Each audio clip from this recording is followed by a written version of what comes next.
No Dharma. Henry? Here. Hi, Henry. Hubert? Here. Hi, Hubert. Karen? Here. Hi, Karen. Keisha? Here. Hi, Keisha. Leticia? I'm here.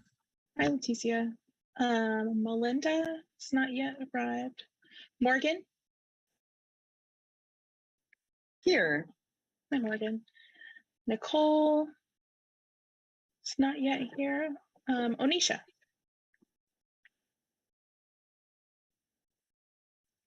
Here. Hi, Onisha. Ron? Here. Hello, Sabrina? No Sabrina yet. Zeb?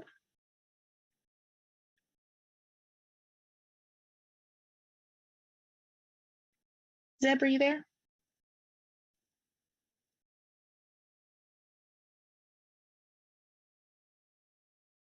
Okay, Steve? Hey, everybody. Steve and Dr. Richardson? I'm here. Hi, Dr. Richardson. All right, that puts us at 14. I'll go back and see if anyone else has joined. Dharma, still not here. Melinda, still not here. Nicole, Sabrina, and Zeb, are you there?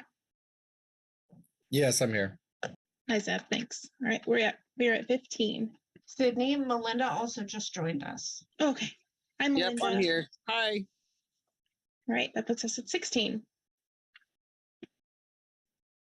Back to you. All right, thank you, Sydney. So as we are getting closer to completing this round of burn funding, we want to thank everybody who applied for burn funding. We are aware that some applicants who have not been funded or have not been fully funded may be interested in having their applications reconsidered. At this time, the OAC is not reconsidering applications. And with that, we are going to get into the Multnomah County burns, and I will turn it over to Jessica. Thank you so much, Blue. All right, so we are going to be, you all are going to be considering Multnomah County today. What I'm going to do is I'm going to ask for conflicts of interest. I'm going to ask you to first raise your hand and I will call on you. All right, so if you have a conflict of interest in Multnomah County, please raise your hand now.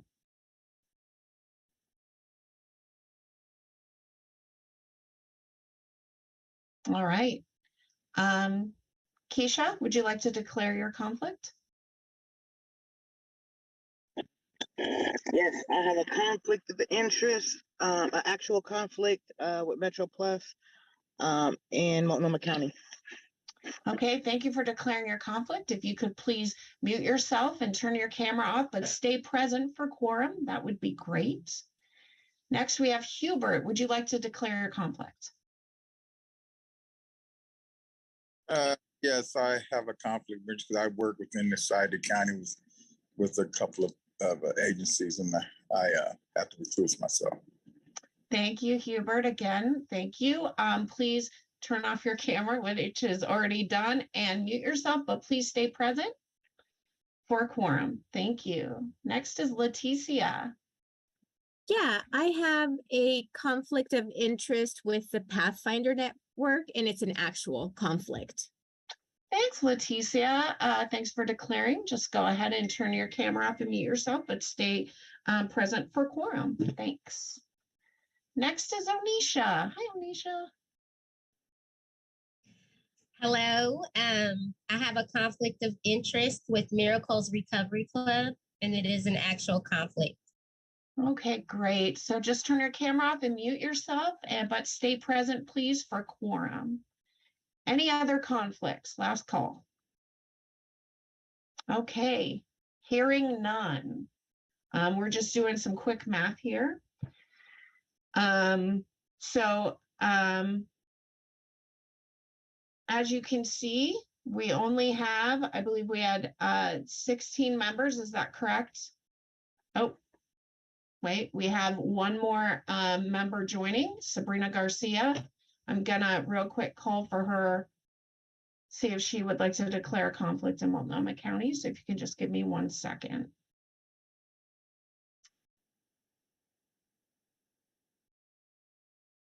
Sabrina. Is she still connecting to audio? Can't see. Hey, Sabrina, can you hear me?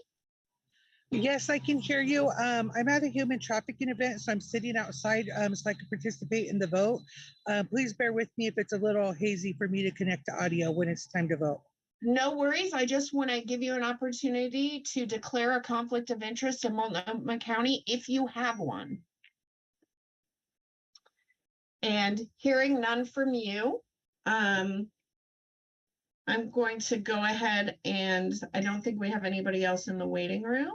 So as you can see, we only have 17 members present, enough for a quorum. We need a majority of members present to vote to either pass or fail a motion. So we need 8 votes, either for or against. It is extremely important that all members who do not have an actual conflict of interest to vote yes or no on motions. There is no legal reason for members to abstain from voting unless they have an actual conflict of interest. If you abstain without a legal reason, it may mean that this council cannot do its job today. And with that statement, I'm going to go ahead and pass it back over to Steve, who is going to present Multnomah County. Thank you.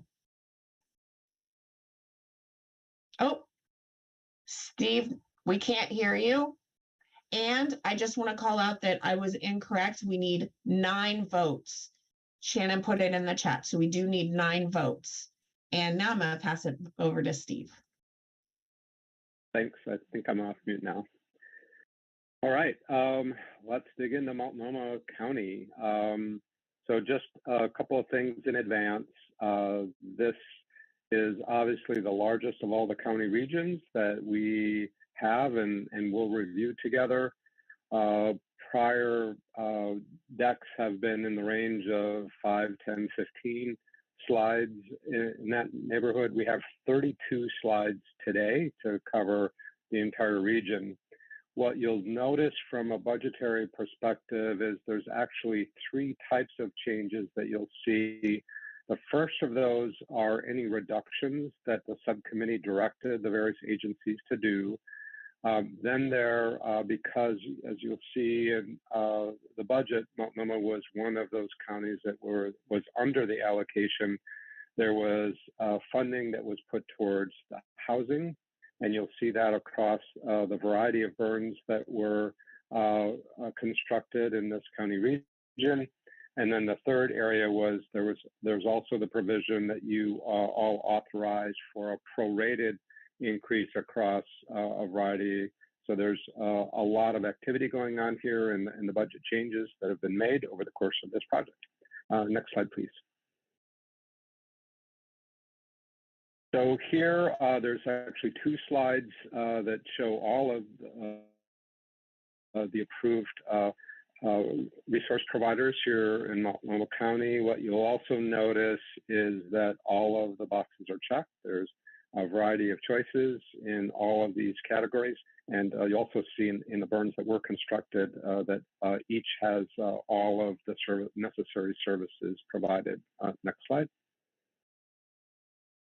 And because there's so many providers, the providers fall into 2 separate slides. As you can see, all of these are covered. In later slides, you'll see that we begin to break these out by the various burns that were constructed. And just to note that some providers are providing services under more than one behavioral health resource network, and those will be noted as well. Next slide.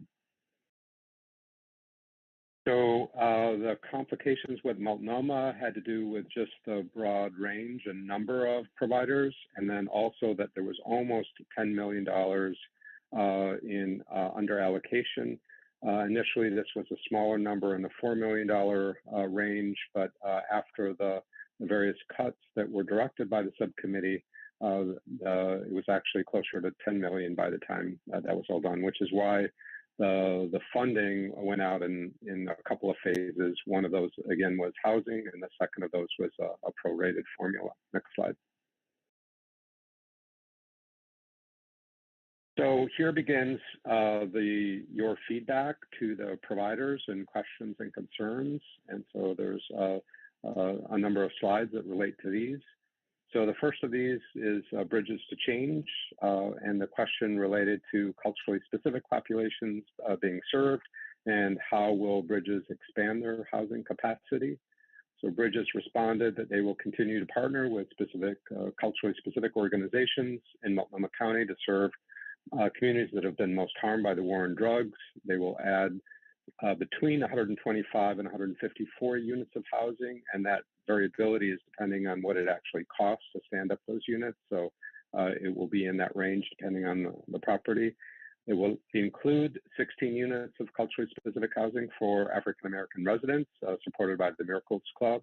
So these are partnerships that are being created, 8 units of culturally specific housing for LGBTQ, QIA+, housing supported by Quest, 9 units of supportive housing prioritized by individuals receiving MAT at Recovery Works Northwest. Outside In, will Outside In use Measure 110 funding to provide mental health or substance use disorder treatment? Outside In confirmed that they will only use Measure 110 funds to serve people who use substances. SE Works would like to see more options for supported employment. They responded that they increased their budget for supported employment and will increase services to those people they serve. Next slide.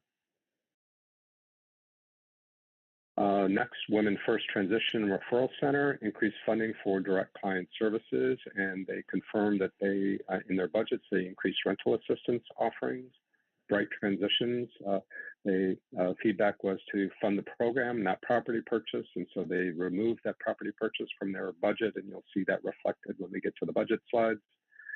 Cascadia, the direction was to approve doctors, the CMA or LMP, and they removed those positions from their budget. The Morrison Child and Family Services ensure that there are livable wages, and they increase their wages in response to that feedback. New Avenues for Youth, the request was to reduce the amount of CADCs and peers being hired, and they adjusted the number of FTEs from 6 down to 4, and then removed 1 month from the budget.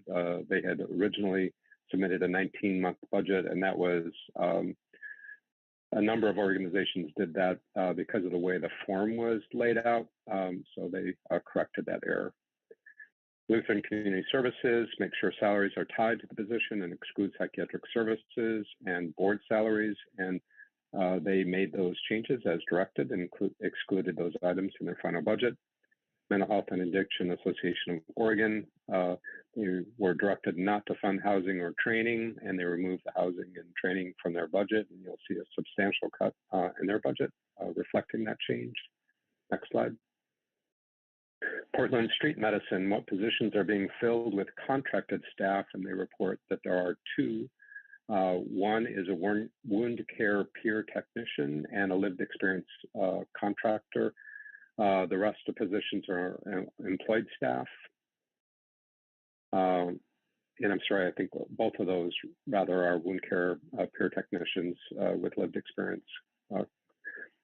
Fund detox centers for Providence, but not medical staff, and they removed the medical staff from their budget. You'll see also that the costs associated with the detox center went up, and so the medical staff decrease, the decrease in budget that relates to the medical staff was more modest because of that increase in the cost of building out the detox center. But there is a decrease, and they followed the council's direction. The Equity Institute hire more certified recovery mentors and exclude the professional counselor, the LPC, and they follow that direction, adding 2 peer addiction support specialists.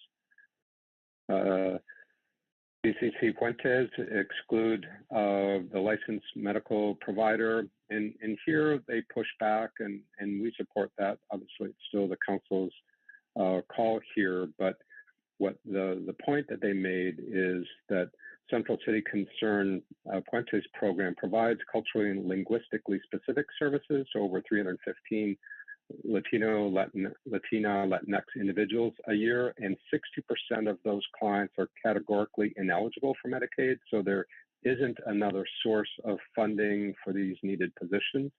And Central City couldn't afford those individuals who they provide the coverage, couldn't afford that. So they recommended keeping in the 0.2 FTE. So it's only 20% funded position for a bilingual, bicultural licensed mental health professional who will be the first medical provider at CCC Puentes site.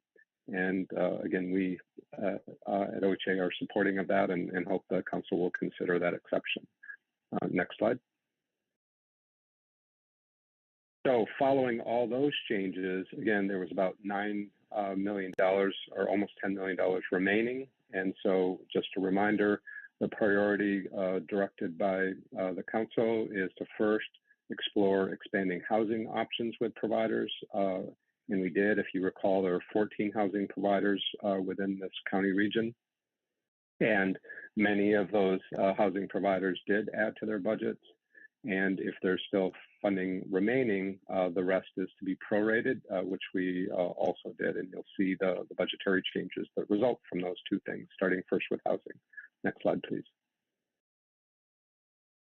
So here are the housing changes. So Bridges to Change added a 15-unit apartment complex, a 9-bed medication-assisted treatment supportive housing house, and 2 new recovery homes. We'll also support the Miracles Club and Quest through their expansions. Fresh Out added, in addition to rental assistance for clients, additional rental assistance for clients going home.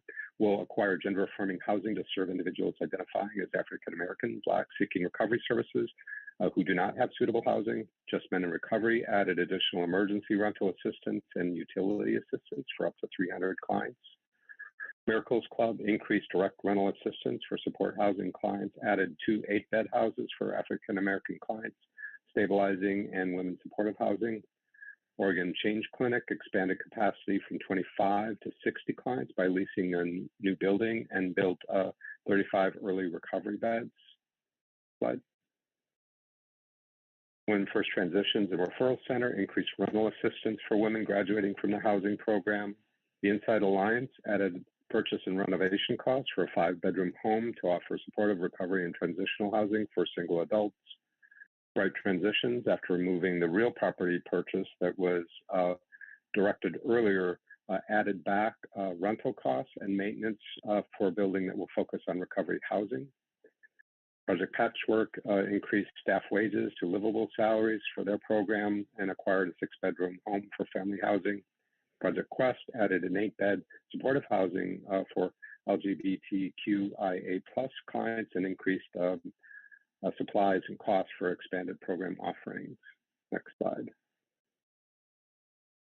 And then fourth dimension added a couple of different areas that we wanted to mention. So approximately $250,000 for overall housing assistance. They increased their budget for East County Burn Community Center to host housing workshops, $45,000.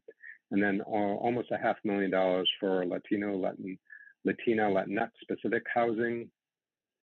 And they proposed fourth dimension at the request of these organizations to subcontract with Transcending Hope to provide culturally and linguistically specific Latino, Latina, Latinx housing in the specific Latino, Latina, Latinx burn. As you'll see, that's one of the burns that was established, as there was no approved housing provider that could offer this service. Just a reminder that this council approved Transcending Hope as a housing provider in Washington and Clackamas counties. They did not apply in Multnomah and were the housing provider that stood up to meet that request from that specific burn. Transcending Hope will use the funds to build culturally specific housing for Multnomah County for individuals in recovery. Fourth dimension in supporting Transcending Hope, and I think another organization increased admin fees for those. So there's essentially a transfer of funds to Fourth Dimension to provide the needed additional costs associated with subcontracting. Next slide. And so here are the changes, and it's might be a little hard to see in your screens, but if you kind of follow along in the grantee column, starting with Alano Club, what you'll notice following Bridges to Change is there's an asterisk. That means that they are a housing provider. And if you go down the list, any of those that have an asterisk as a housing provider that was eligible for this first round of additional changes. So this is the first time that you're seeing the build out of the various burns that were established within Multnomah County. So this is the Ingenuity burn. Sorry about that. I did try to practice that because it's a little hard to say. And those changes, so just going left to right, for instance, Bridges to Change added to their housing offering, and you'll see that the new request added almost 900,000, and then you'll see the balance there. Where it's zeroed out is they're not housing providers, and so they were not eligible in this round. The big change in red below is the Mental Health and Addiction Association of Oregon, and as you recall from the earlier slides, their housing request was not approved, and so that $4.6 million represents the removal of that. All the rest of the changes are additions to the housing that we just went through. Next slide, please. Again, following along, this is the next burn. And again, if you see names of organizations here that are reflected in other burns, that's purposeful. There are multiple burn partners that agreed to participate in multiple burns. So this is the East County burn. Same, if you recall, Cascadia took a budget reductions, as did New Avenues for Youth and Bright Transitions. Those are all reflected here with modest increases, and that additional training budget in Fourth Dimension is reflected here. Next slide. This is the No Wrong Door burn budget reconciliation. If you recall, Providence cut their professional staff in the budget, but those cuts were offset by increased costs for their sobering center. You'll see that modest reduction there reflected. No other changes. Next slide. And this is a Latina, Latinx burn budget, and those changes reflected here. And if you recall, Fourth Dimension is their housing provider, and they increased their budget in accordance to support this burn. Next slide. All right, so now we shift from the housing reconciliation to the prorating step in this process. And it's per your guidance, if the county region is still under budget after additional housing options, and Multnomah County was, OHA will prorate the remaining funds to non-housing providers. Prorated funds were calculated as a percentage of the original request relative to the total of the non-housing providers. And you'll see those percentages reflecting in the charts that will be coming next. Additional prorated funds could not be used to fund reductions that you all made earlier. In other words, we can't, once the council voted to or directed to cut a certain area, that those funds couldn't be used to build back something that had been cut. The prorated funds could be used to expand services, to expand capacity to offer services, or to increase wages to a livable wage within the areas that that provider was approved for. some providers decided not to use their prorated funds or share them with smaller organizations, and those changes are reflected here as well. Next slide. So just to orient you to this slide, and again, this is broken out by the various burns that you'll see reflected here. I think there's a couple of slides that you'll see. So after the housing, if you recall, we had almost 10 million to start with. Housing added about 5 million. And so there was still about 4 million left over to be prorated across all of these providers. And what you see reflected in these slides are the non-housing providers and the increases to their budget that was built on the prorating formula. So just starting in the first burn, the Alana Club of Portland, their original request was just over $1 million. Their percentage of the overall budget was 3.72, which meant of that, if you apply that 3.72% across the roughly $4 million remaining, that math results in about $150,000 increase in their budget. And then you see the new total on the far right side. And so you can go down the list and see each of those organizations, what they were eligible for under this prorating formula, and and how that impacted their budgets. And then the next is the East Multnomah County burn providers, and you can see all of the changes to their budget that were based on the prorating. Next slide. And now coming back to the last two burns, No Wrong Door, those changes to the budget, and the Latino, Latinx, Latina, Multnomah County burn, and those changes to the budget. And after those variety of changes, the initial direction by the council, the housing additions, and the prorating, Multnomah County, through these budget changes, is now at an even allocation. In other words, it's not over, it's not under, it's at 0. Next slide. So here is the list of what the organizations who were eligible for and accepted the prorating additions spent their money on, or are proposing to spend their money on. So the Lana Club increased renovation costs to expand capacity, added 2 vans to increase programming and capacity.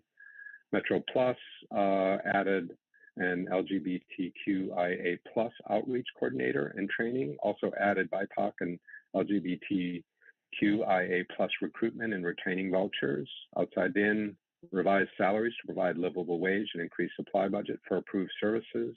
Painted Horse fully cover recovery center lease and utilities, and will purchase a van to increase budget for supplies. Southeast Works added 2 new positions to increase supported employment services to clients. Positions will provide active job mentoring at the work site. Savati LLC added a counselor staff position. Mental Health and Addiction Association Oregon added culturally specific peer services, burn coordinator, and increased rent to support larger staff. Next slide. Cascadia removed the medical positions talked about earlier and swapped in 4 FTEs of certified recovery mentors and 2 CADCs. Morrison Child and Family Services increased pay for parent mentors in alignment with OAC feedback. New Avenues funded additional client assistance and incentive budget, also increased street outreach budget. Northwest Family Services, they overestimated the amount of Medicaid reimbursement for the new program as they recalculated. The budget adjusts for that discrepancy, as well as increases funding for supplies. Also included is a CADC 2 and part-time case manager.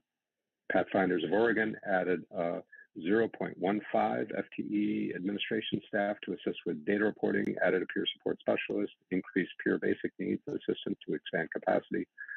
Phoenix Rising hired a half-time peer supervisor. Raphael House increased direct client support. Volunteers of America funded part-time clinical supervisor who will also be responsible for burn activities and coordination of client incentives. Next slide.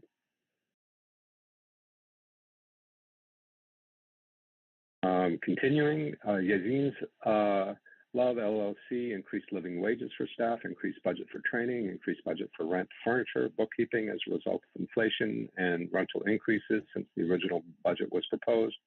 Lutheran Community Services added rent, which was accidentally left out in the original budget, also added an SUD Community Outreach and Engagement Coordinator, increased direct client assistance funds. Portland Street Medicine increased salaries to provide living wage, increased budget for supplies and infectious disease screening. Providence Portland added funds will go to increase construction costs for the new sobering and recovery center and approved services. Next slide. Everleigh Project added salaries to volunteer positions.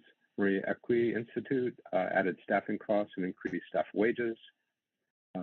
Central City Concern Puentes added 0.7 FTE lead supervisor CADC to provide additional support for the burn and direct SUD services to clients. Quintos LLC added funds to personnel positions to retain and recruit key positions, fund additional staff training costs, also added in funds for direct client services, food, housing assistance.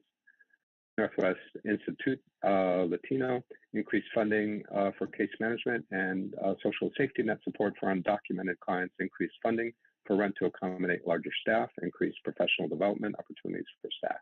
Next slide. All right, so the final row down the slides for all these differences. So this is the final budget for indigeneity.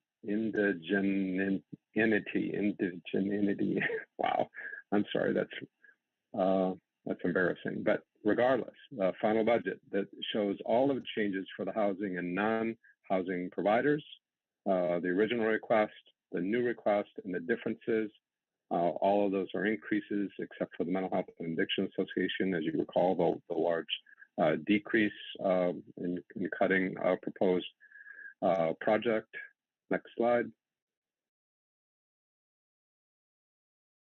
And the final burn layout. So you just saw the budget, and this confirms that all of the required services are now covered robustly and with choice for people. Slide. East County burn, the final budget, see those changes that we just talked through. Next slide. And this also confirms that East County final burn has all of the required services covered and with lots of choice along the way, and especially in most categories. Next slide. Final budgets for No Wrong Door burn, all of the participants. Slide. And just confirming that No Wrong Door also is covering all of the categories, and in most cases has multiple providers offering choice. Next slide. Latino, Latina, Latinx burn final budget. You see those changes that we just talked through, and then next slide, also confirming, oops, we missed the layout. Oh, I think that may come next. Next slide. This is relating to the subcontracting that we talked about. The fourth dimension proposed subcontracting with Transcending Hope to provide those culturally and linguistically specific housing services within this burn, as there was no approved provider in Multnomah County that could provide these housing. So that was what was requested. In addition, Painted Horse Recovery, Northwest Institute Latino have requested subcontract with Fourth Dimension and have 4D provide the fiscal management, administrative support, and compliance at their request. And 4D then would be transferred a modest administrative cost budget to provide those services for those organizations. Next slide. And here is the final mapping matrix for the burn, again showing that all of the various categories of services are covered. Slide. So after all of that, we started out with almost $10 million of under allocation. After all of those budgetary changes and changes in investment, the budget is zeroed out, and the Multnomah County region, as you see it, is at allocation. I think that's the final slide. There it is. Happy to take questions. I just want to say thank you, Steve. That was a tremendous amount of work to get Multnomah County here.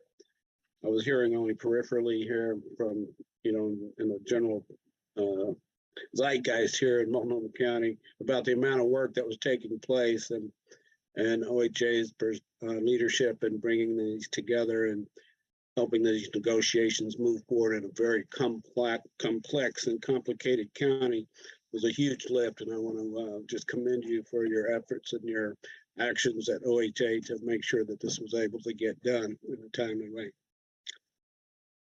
Yeah, thank you, Ron. I do want to call out Kristen, who's on the call, and Ashley Thurstrup, who were lead negotiators on this. I will also just compliment the providers from Multnomah County. They really collaborated well with each other, and I think did an awesome job of coming together to form the 4 burns, to share resources, to engage multiple providers in the burns so that they would all be viable. I think they did really an outstanding job.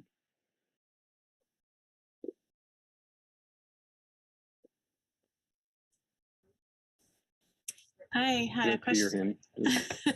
Yeah, that was a lot of information to present, and I also would not be able to pronounce at least one of the names of the burns. You did great.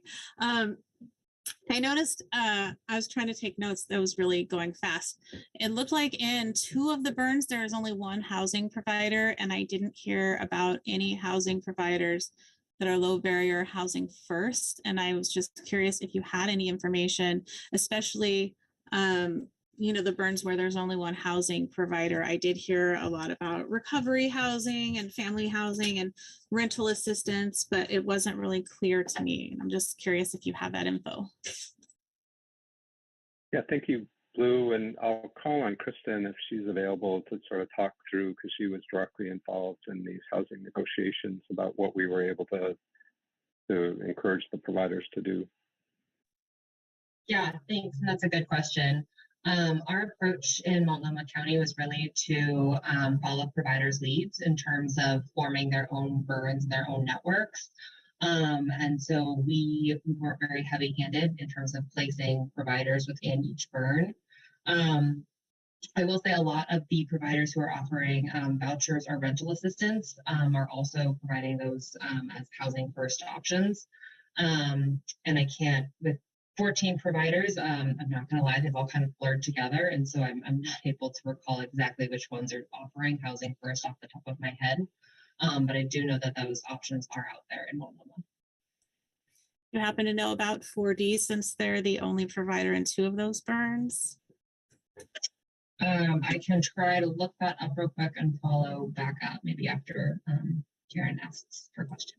Perfect. Thank you. Go ahead, Karen. Yeah, that's a whole lot of information. I imagine that was quite a lot of work going through all of those. I don't really have a question per se, but I just want us to think about, when we get to the point where we're talking about tribal programs and NARA, which is the Urban Indian Program in Portland, I think they're going to get an allocation as well. And they're going to be part of, I hope that they are coordinating with at least one of these burns, or the people that are operating in these burns are coordinating with the NARA program.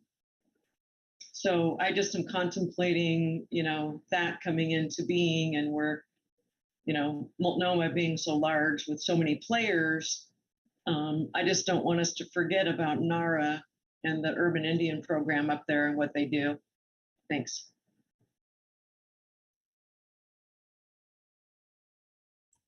Henry? Yeah, I also want to express my gratitude for all the hard work that's gone into, this process, and also that it is a lot of information to digest. Along the lines of kind of Blue's question as well, and kind of one of the last slides that we were presented around the Latino burn, and then 4D subcontracting with Instituto Latino about the housing. I'm kind of curious how that went about, what the thought process was, whether that was something that those entities suggested themselves because of, a lack of experience providing housing, or why we're not just contracting directly with Instituto Latino to provide housing. Thank you.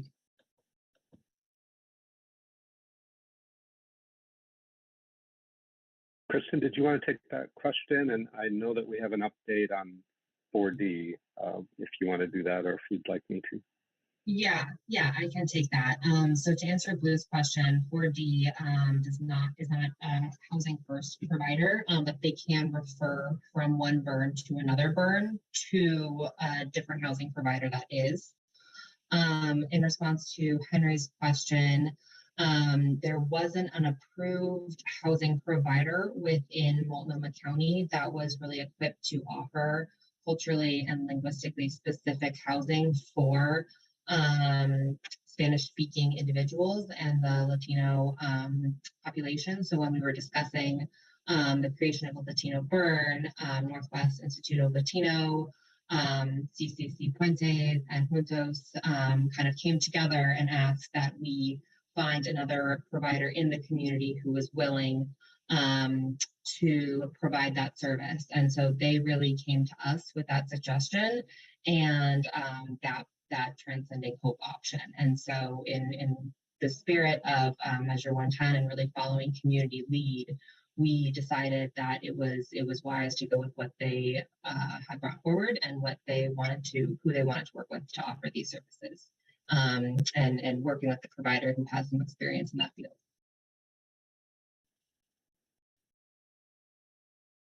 Thank you.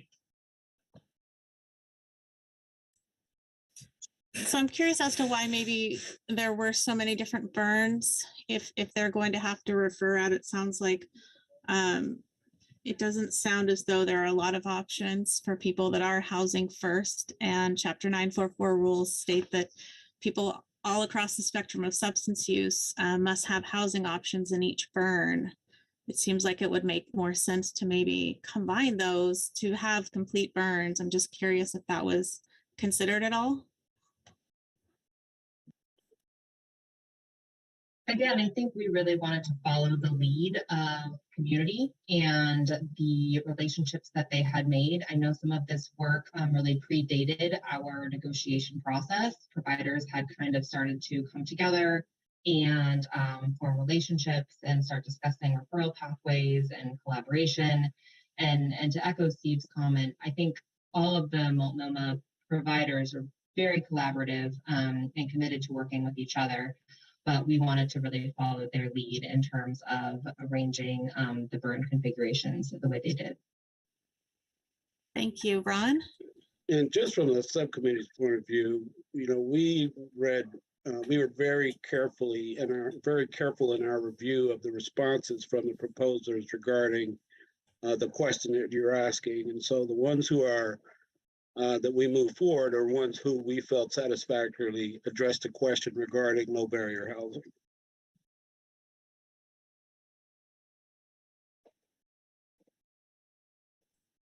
Thanks, Ron.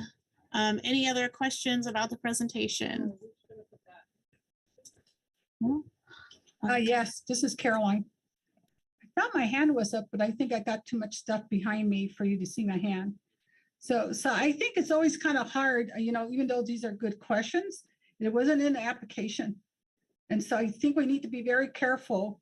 I mean, here we are, this is August, and the application process went out, November, December, and we've learned so much more of questions that we should have had in the application.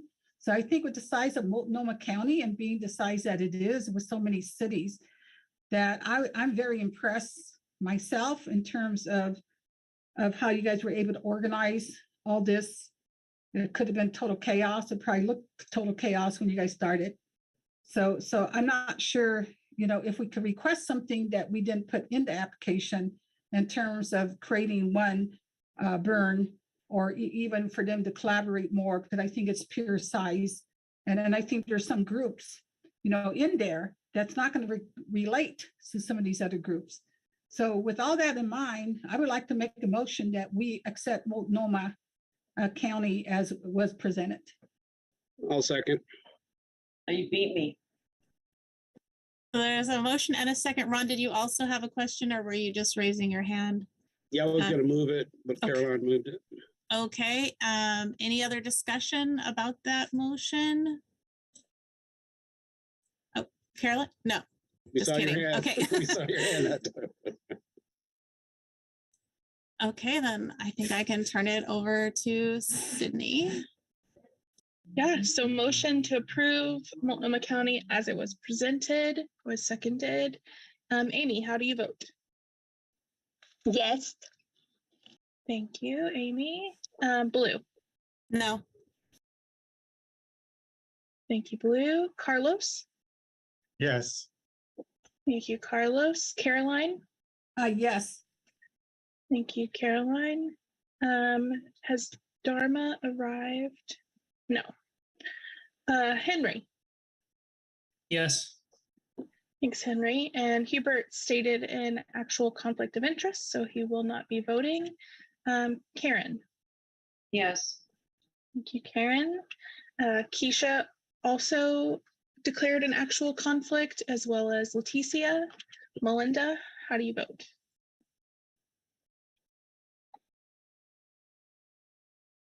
Melinda, are you there? Oh, I thought you said Leticia. Yes. Thanks, Melinda. Morgan? Yes. Thanks, Morgan. Did Nicole arrive? Don't see Nicole. Okay. Onisha stated an actual conflict. Ron, how do you vote? Yes. Thank you. Sabrina? I vote yes. Thanks, Sabrina. And Zeb? Yes. All right. And that passes with 6, 7, 8, 9, 10. Great, thank you, Sydney.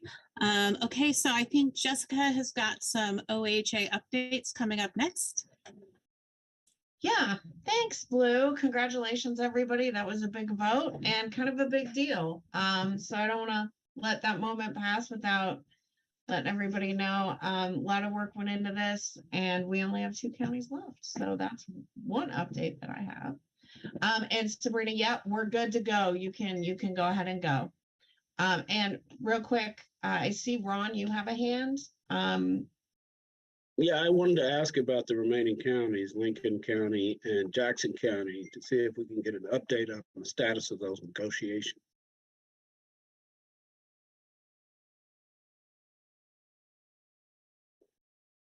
Would you like to that update now?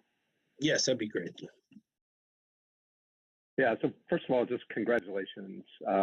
This is momentous. I think we were really excited about how Multnomah has been coming together, and we almost got it ready to present last week, but as these things go, a little ins and outs. So congratulations, this is huge, over 40 providers, $58 million in the Multnomah County region. That's incredible, so congratulations. The 2 remaining counties are Lincoln and Jackson, and we are in, I think, almost daily communication with both. We are striving to have additional meetings this week that we hope can get them those continuing challenges resolved and to bring those to the council for a vote next week. We will not know the disposition of those and whether there will be in a place where we can bring those forward, and I think until early next week. Just a note, I will not be available next week, so I believe Kristen will be presenting any eligible counties to the council next week on my behalf.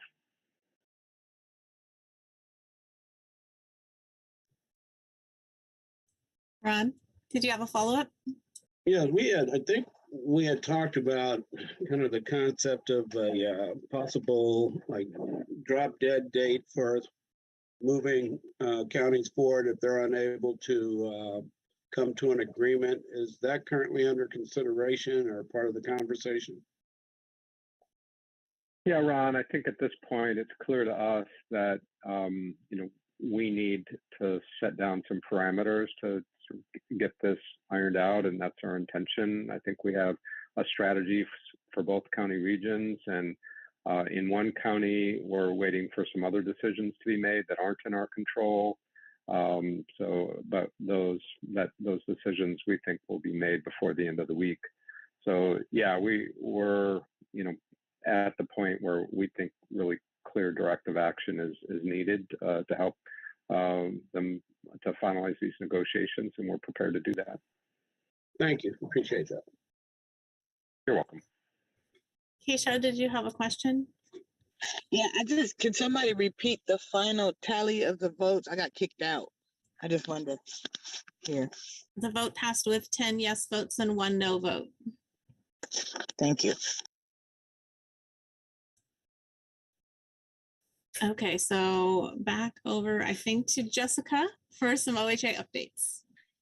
Yeah, and so, first off, we were going to have Walter Bailey here to come in and say goodbye to you all, but Walter is out today, unfortunately, so we don't have him. I do have just one quick update on the policy and procedure template. If you may remember that there were a couple folks who volunteered to look those over before they're brought to the full council. And so those meetings have been made, and we should have something for you very soon. Again, just a reminder, the 90 days for the burn partners does not start until they get the template. So that 90-day clock for them to return their policies to us does not start until they get that template in their hands. So that is actually the only update that I have since we're missing Walter. Thank you, Blue. Henry, did you have a question or comments? Yeah, I want to see Walter. We all want to see Walter. I would love to see Walter. When is he coming back? Tell Walter hi. I will. Okay, so we do have one more thing at the end of this agenda, which is the tri-chair election, which is going to be next week, and wanted to check in and see if anybody would like to self-nominate to be considered for a tri-chair position.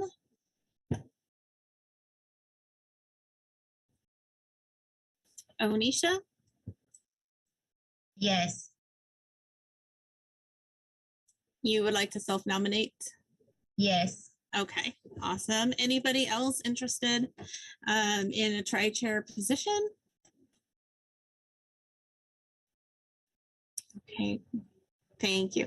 Somebody reached out to me, Jessica, and I don't know if they reached out to you. They're not in the meeting today. No. Okay, all right. So it looks like that is everything that we have on the meeting today. So it looks like we're finishing a little bit early. Thank you, everybody, for coming and voting today and helping us make quorum. I really appreciate it. We'll see you next week. Well, if you want to shoot me a text or let me know. Sure thing. Bye, everybody.